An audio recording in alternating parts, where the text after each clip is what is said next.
A player just got sent off for covering his mouth, not for a tackle, not for a swear word anyone could hear, for putting his hand over his lips while talking to an opponent.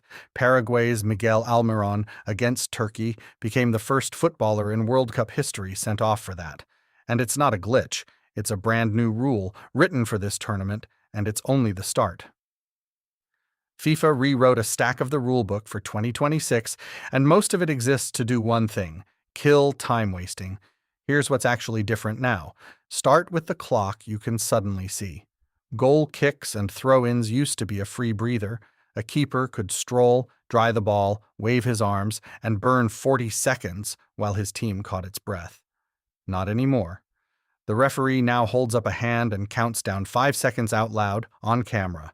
Run it over, and the other team gets the ball back. No more walking pace restarts. Then there's the substitution walk of shame. You've seen it 100 times.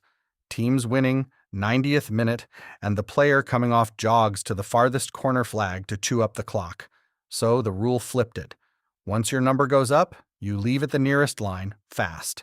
Drag it out, and your replacement waits on the touchline for a full minute, which means your team plays a minute a man down. The stalling tactic now costs the team that's stalling. Injuries got the same treatment.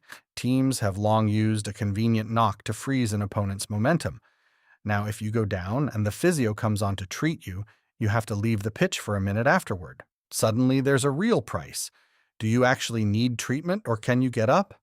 Keepers are exempt because a goalkeeper limping off for a minute would just break the game.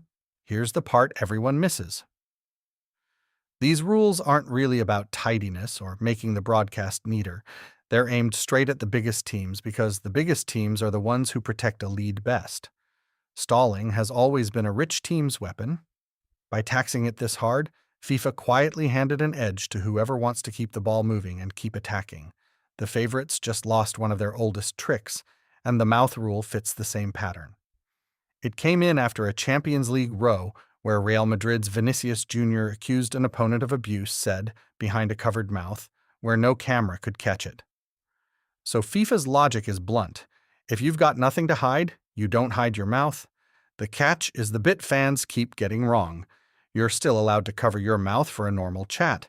It's only a red card during a heated confrontation, which is exactly why Jude Bellingham did it against Ghana and walked away fine, while Almiron in the middle of a melee did not. That's the real shift in 2026. Not more goals, not new formations.